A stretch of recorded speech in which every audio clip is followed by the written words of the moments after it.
live here for, what is it, ukrebels.com. With the man himself. No. Fuck off. Get down there. Stand there, Avi. Look, Avi's been on the juice. Look. Look, he wants to stand uphill, didn't he? Look. Yeah. Come on. Oh no, but the thing is, come on. It's this. This is the best. The Brillo pad on top. And the best part is, he picked this location. Do one back to back just for the audience. Yeah, but he's up the hill. You're up the hill. No, back to back. Stand straight. Look, sounds Sri No, but Lankan. you're still uphill. You got to stand like. Well, how do you want to do it? Don't get that sign. Actually, Tommy's actually a little bit I know I am. Oh, fuck off. He's on the whim. Avi's like my afterbirth. Brother. It's good to see you, man. Thanks for It's coming. been a while. All the way from Australia. Hey? All right, man. I'm not gonna I know you're dead tired. You're wrecked. I've seen you on wreck days, but you look. I'm just tired. Do you know what? I ain't stopped, man. Do you know what I've done stupidly? I've done 3. Your mate, you dickhead. It's your mate. Saha. Yeah. So I done him this morning. I done him at 8 o'clock. No good. No, it was good. He was lovely. So why are you blaming me? Because I had to leave at 6 o'clock this morning to get there. I sat there from 8 and I done him for 3 hours. Then I had a 2-hour meeting because the police rang and interrupted it about the demo. Then I had Rafi. Do you know Rafi? He's Saha's mate. Okay. Who's come from America. Then I had him. Then I had Dan Wootton. Then I had to go to Central London. Now I've come here and I've done this and I've tied up every day. What did I do yesterday? I had Tyler Olivier. Do you know Tyler, the American YouTuber? Yeah, he come over. I just haven't stopped, man. So I haven't even sat down to think. I've done the schedule of who's speaking when, and it has to match with who's singing because we've got songs being sung that mean something about a grooming survivor, a survivor from the grooming gangs, a song that she once played. We've got a free speech song. We've got all these different songs. So I have to fit what I'm going to talk about in with those. But I haven't even sat and done it yet. And here you are out Here I am with you, pair of mugs in a car park at 10 o'clock at night. I'm knackered. So We won't take too much of his No, I'm time. only joking. I'm only joking. Thanks for coming. Hey, it's thanks. I wouldn't miss it for the world. We were talking about this right as you got out, but I think in the last 24 hours, this feels real for most people. Like my phone, and I'm sure your phone even worse, but even my phone is full of messages of like, be careful. Everyone's words are be careful. And I'll be honest, yeah? Just totally honest. It's devastating. I looked at Charlie Kirk, I'm looking at his family, I must be thinking what. And selfishly, when that happened, my phone, I'm sat there, I was Tyler Olivier, and he's an American YouTuber, and I'm sat there, and it popped up, Charlie Kirk's been shot. And just before we started the interview, I said, Charlie Kirk's been shot. And we sat there, and then I saw the video. And as soon as I saw it, I thought, he's dead. He's been assassinated. And as I'm watching it then, selfishly, I know at that point, my kids are going to know this. And then I saw my son's name pop up, my daughter's name pop up. Because Salwan Mamika, when I was in jail, I went and done a video in Sweden, savesalwan.com, yeah? Because I knew he was going to get killed. I knew he was going to get assassinated. And he was assassinated in a live stream attack.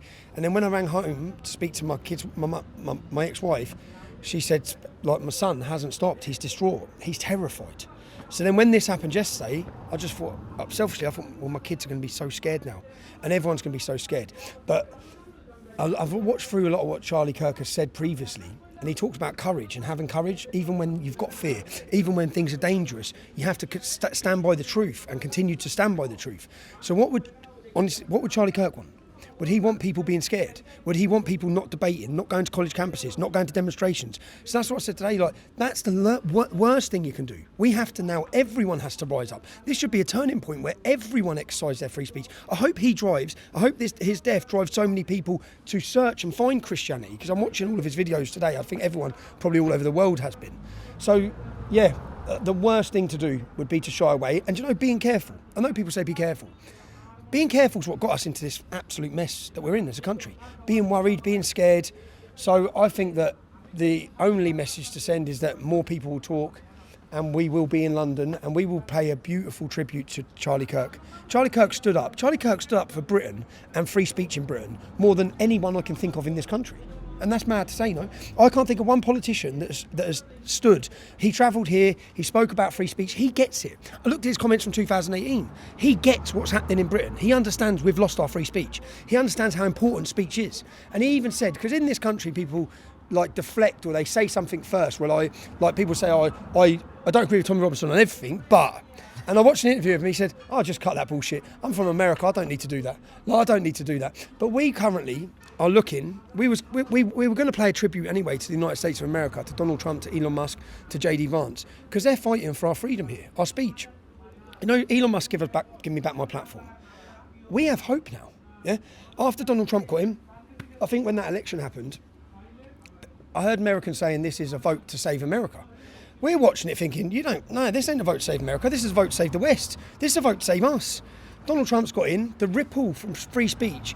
When I listen to JD Vance stick it on the European Union in Munich about free speech and about, don't worry about China, don't worry about Russia. Your enemy is within. Yeah, our enemy is Keir Starmer. And see Keir Starmer, the cheeky scumbag, come out and make a statement.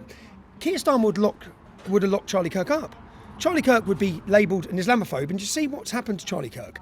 It's because of far left organisations, government, politicians who falsely label people as Nazis, as racist. So they don't have to kill you themselves because they hope that after radicalising the public to believe that I was attacked in a train station recently in London. Yeah, that person probably thinks they're doing something good because they probably believe I'm Satan.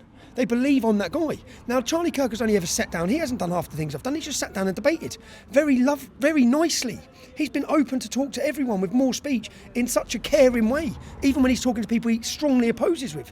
And he, as a moderate, has been assassinated. They've assassinated him. So, yeah, I think it's probably shocked everyone. But the worst thing to do now would be to step back or be cautious or not go somewhere and stop going to demonstrations and worry, because that's what the killer wants. The killer wants to instill fear in the public. He wants to scare the public into silencing them, into stopping the debate, because if you can have free speech and you have the debate, truth comes out. Truth comes out. A man's a man, a woman's a woman. Truth comes to the top. Islam's dangerous. Islam's a religion of violence. These things come out. And I saw, as Charlie Kirk recently, I was so hopeful for America because someone with such influence, who's respected in such a way, was just spitting facts and telling the truth about Islam. And no one does that. No one in this country does that. No one in any power does that. They leave it to the people at the bottom. Charlie Kirk's not at the bottom. Charlie Kirk is respected by all, was respected by all. So I think it's watching it all. I just thought of his wife, man, who's standing, and his kids watching it. Had to watch it. So, yeah, I pray for it. I pray for his family, and I believe the legacy. I think only now, even myself, as I'm watching today, I think only in his death will the world realise what an individual he was. I know he was well respected, but his legacy, I don't think people understand that he was a one-off who was able to influence the next generation of youth. And do you know, the next generation of youth who were lost in this country, they're lost. They don't know who they are. He helped. So. You did call him a moderate, and I agree with you. I think they did kill the moderate, and unfortunately, you're seeing this rise in the real far right, the far right that actually hate you and me and Charlie Kirk, and they've spent the last couple of years, attacking Charlie Kirk for being consistent, just like you have been consistent all this time. Suddenly today they're waking up and they're found a way again. They're blaming Mossad. They're blaming Mossad. I'm reading it. Hold on a minute. How can it? So it's mental, man. I'm reading all the comments, thinking they're blaming Israel for killing Charlie Kirk. One of our last allies. He was pro-Israel, but it don't make sense. I don't know. They said because he has said critical. Charlie Kirk has always said critical things of Israel because he's always. But that's the point. There's bad. You can be critical of Israel because Israel in any war, a government does stuff wrong. But you can criticize a government anytime. Through COVID, I was the biggest critic of the Israeli government because they got it totally wrong. They forced everyone into everything, and it was shocking and it was horrific. But if you're doing it from the point of view in which Charlie Kirk did balanced. At point, it's not even balanced. It's like it's coming from not a place of I just want to destroy you, as in I'm going to blame everything on the Jewish state, like Charlie Kirk's. I turned to Rukshan last night when the news broke, and once we were processing it, I go, let me check Candace Owens. I wonder how she's blamed the Jews. I was joking, right? And we just she hasn't. But the guy that she had on her show that took over her show while she was on maternity leave. That what's his name? Ian Carroll. He's done a whole post that the internet knows it was Israel, and it's like, dude, I was joking yesterday, and I'm waking up this morning, and you guys are actually Like that was there's our only mate. Neil Oliver, who I respected during the whole COVID thing, has done a post today saying he's that cooked now. what's happened? He's saying that I'm setting everyone up on September 13th for a Mossad's false flag. Anyways, we've gone off the thing here. Yeah. The point I want to get to, this is going to be huge. I hear everyone talking about it. You've got people that travelled from Australia. I've come to your protests for years. You know, nothing's happened like this. It's not- I've never seen anyone from Australia but me But rock there's up to it. There's And loads. There's loads here. From all over the world. What do you think is going to happen? And what is happening? Cultural revolution's happening. A counter-revolution. What's happened for the last 20 years, and maybe more, is a globalist revolution. The breakdown of borders, breakdown of the family, attack on Christianity, attack on identity, attack on culture, mass flooding of different cultures. That's a globalist revolution, and now you're witnessing a counter-revolution. And I truthfully believe that September 13th is going to be looked upon as a significant date. Something huge is happening. People who were silent, that's my dad, look, just go park. You can see, look, there's cameras, look, Dad, look, we're doing an interview, mate. But I just went, but yeah. But I think that what's happening, and I've never witnessed this, something big is happening. Families, like I've got mates who have always come to demonstrations. They're like, mate, my mum and all her mates are coming. Like my uncle who hated you is on Facebook saying he loves you.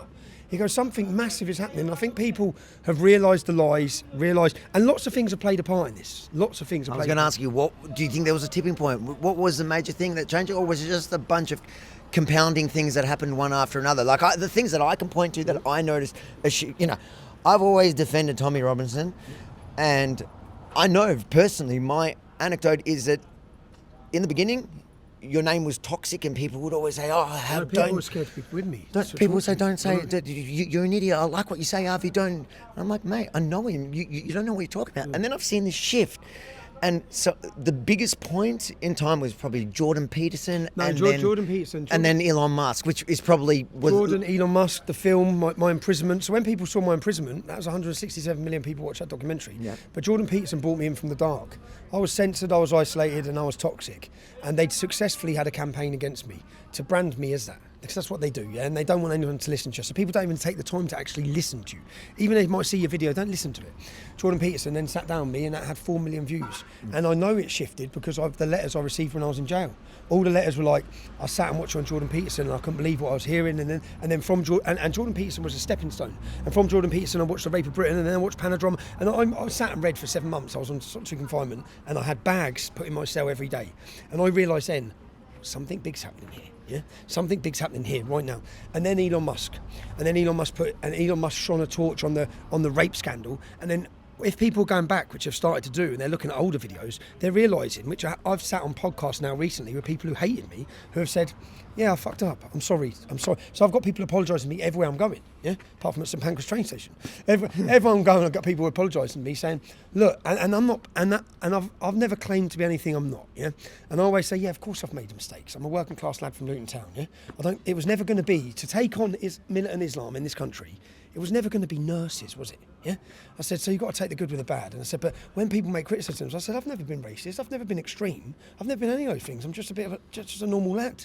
I've had people literally walk up to me and tell me, have you heard of Tommy Robinson? I'm like, You what? Have you heard of Tommy Robinson? Like, dude, like, Where have you been? welcome. No, but You're welcome. but that No, is. it's a great feeling for me. It's a great feeling for me because everywhere I'm walking, I'm getting Do you hugs. feel vindicated?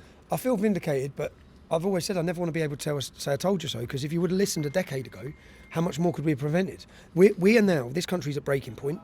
We're at a crossroads, and I believe on Saturday we're going to see the biggest protest in British history. Now that has to put this issue on the map. The issue of mass immigration, the issue of Islamic immigration into this nation, the issue of culture, of identity. But at the same time, have you been to anything like the Kingdom Venture?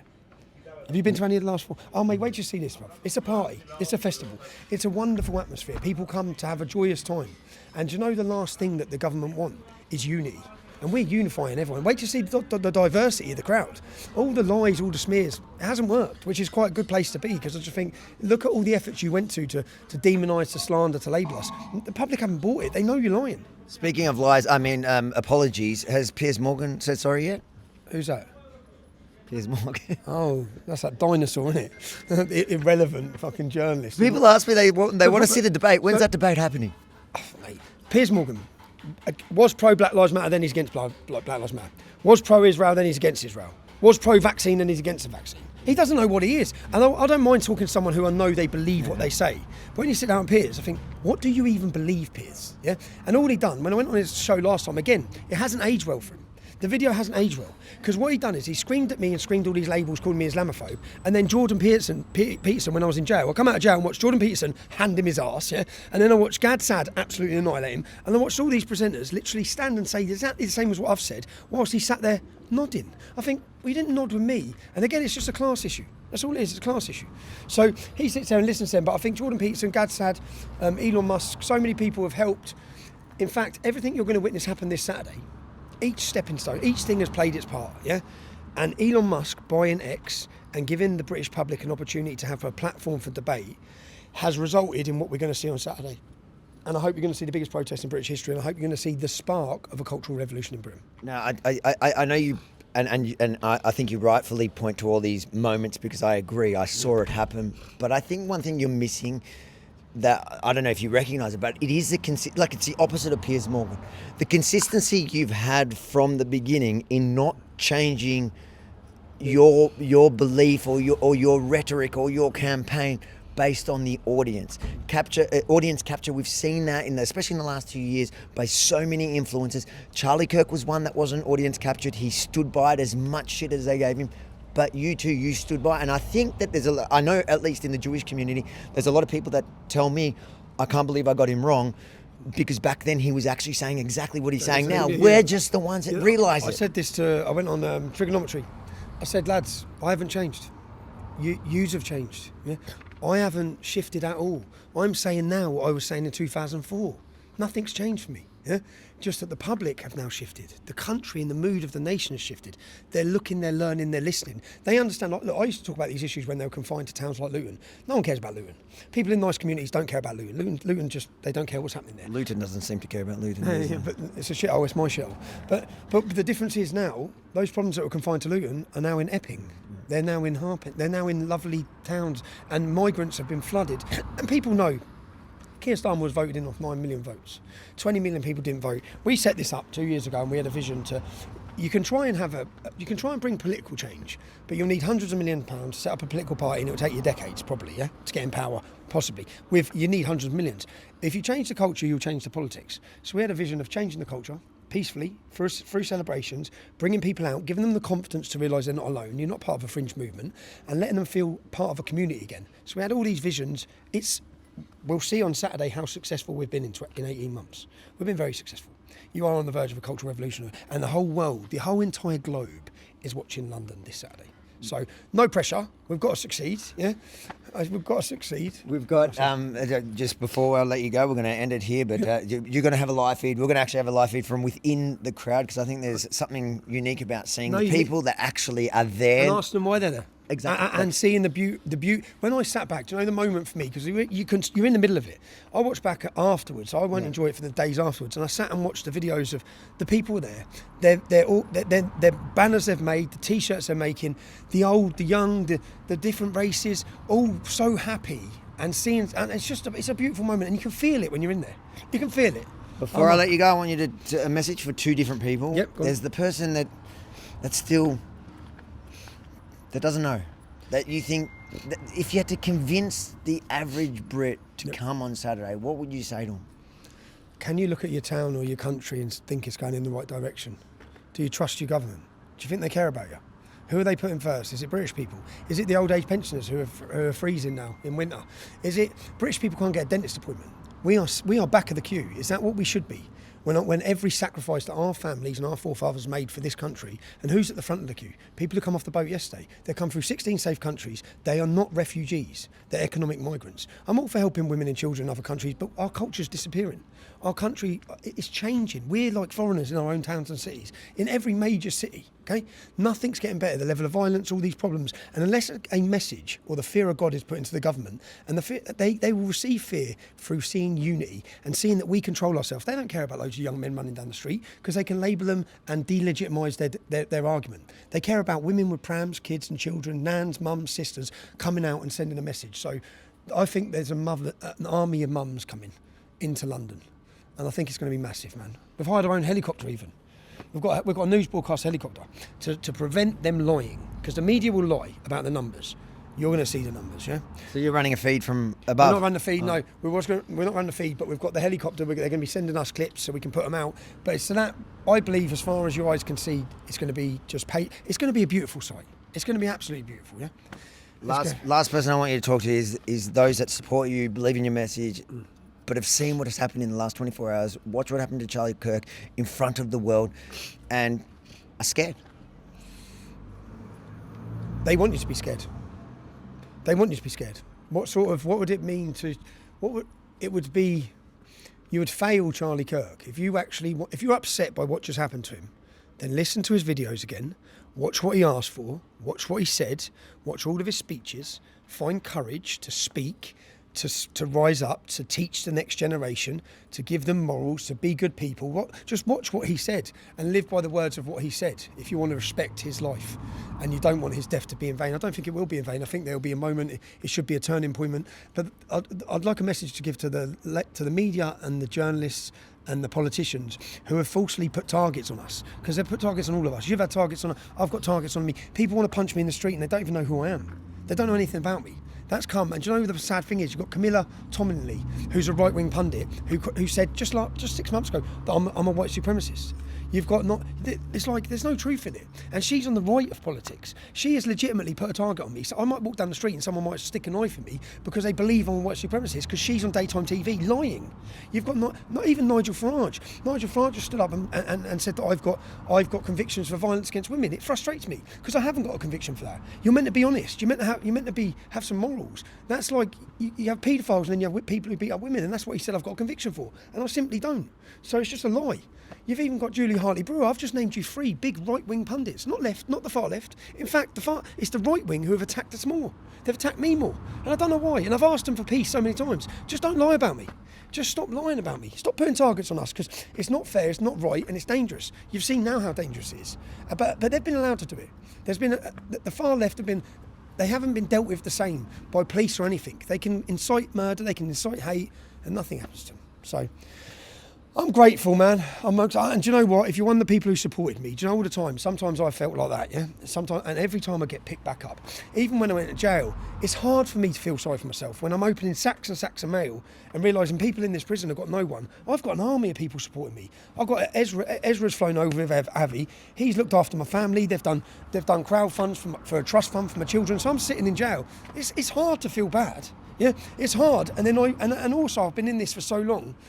I know when I put that film out, when I sat in jail, I was visualising what I'm going to do when I come out. The first thing I've done was 13th of September. Yeah, we need to start where we left off. We need to show them that this ain't stopping. And on this Saturday, they're going to realise that every move they've made, locking Lucy Connolly up, Peter Lynch, locking me up, imprisoning me, murdering Charlie Kirk, is going to have the total adverse effect. You are going to cause the revolution, because that's what's needed. Do you realise that there's actually protests around Australia, around in different countries on the 13th, in Canada as well, which they've all essentially followed your lead? Well, from this lead, if we get 1 million people and we have a successful event, then we're on about uniting the kingdom, but really we need to unite the West, because everything that's happened here has happened everywhere. And I don't understand why all the populist parties and all the populist political parties aren't under one banner. And when there are protests in London, the whole of Europe's being invaded, and the whole of Europe needs to stand up. The whole of the Western world, Canada, every country. And I think unity brings it together and sends a message to the world. The world's going to be watching Saturday. I'm excited, and I'm nervous, and I'm tired. Brother. Thanks, Avi. Cheers. Give me a hug, all right? I need to go sleep. Guys, there you have it. We will be there on Saturday Shabbat. Rabbi, you're going to have to excuse me. Shabbat, this is a good cause. This is like no Republican in name only, it's Jewish in name only. If you support our reporting from the ground here in the UK, ukrebels.com, you can support our work, help cover the costs of being here, plus all the fancy new gear. We got some fancy gear. Oh, no, I see you got all the little Don't get challenged with the hands away. All right. And Tommy Robinson is short of the mid. Do you want to say anything, Rukshan? I'm good, man. Good to meet you, Rukshan. Yeah, Good to meet you, brother. and that like. See you all Saturday, yeah? Make sure to like, comment, share, and we'll see you on Sunday.